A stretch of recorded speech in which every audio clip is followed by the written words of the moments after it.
Mga ka-listeners, baka may naghahanap po sa inyo ng glucometer pang check ng blood sugar everyday. Napakahalaga po na to.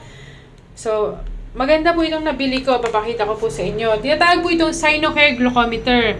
Okay, meron din po siyang lancet. Okay, dyan po sinusuksok yung karayom. Meron din siyang strips. Yung hawak ko, pwedeng 25 pieces, 50 pieces, depende sa bibili ninyo. Okay? Meron din po tayong mga karayom or ito po yung lancet. Okay? Yung magagamit, disposable lang po yan. Tsaka may mga alcohol wipes din po, mga ka-listeners.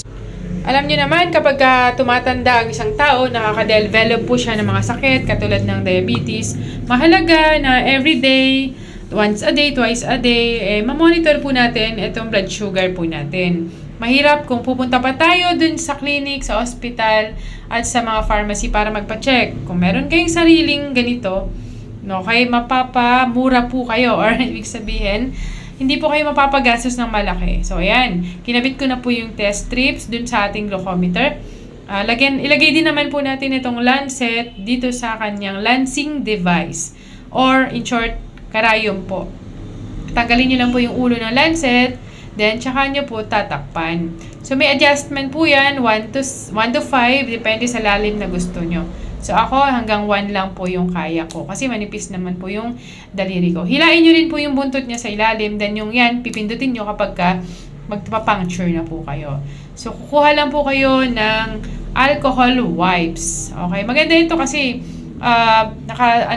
nakapack na po siya. Okay, may alcohol na rin po yan. Pupunasan ko lang yung part na tutusukin ko. Yan. Pag tinusok ko na, ginagawa ko po, pinapadugo ko, and then, pupunasan ko rin yung unang patak ng dugo, mga ka-listeners. Okay, and then, yan. Ilalagay na po natin yung pinaka-blood dun sa atin pong strips. And then, maghihintay lang po natin ng mga 8 seconds at lalabas na po yung resulta, yung blood sugar po natin, mga ka-listeners. I-dispose nyo lang po yung may mga bulak na may dugo. And maganda dito, hindi mo nahawakan yung strips para tanggalin. Pindutin mo lang po yung nasa likod, tanggal na. Ganon din po yung ating lancing device. Hindi mo kailangang hawakan po yung lancet, yung karayom. Baka matusok ka. So, safe po ito, mga ka-listeners. Pindutin nyo lang po, kusa nang lalabas or may eject yung karayom. So, napakaganda na po nito. Kung gusto nyo rin po magkaroon ng ganitong glucometer sa bahay, click nyo po yung link sa video nito at mag-check out na po kayo.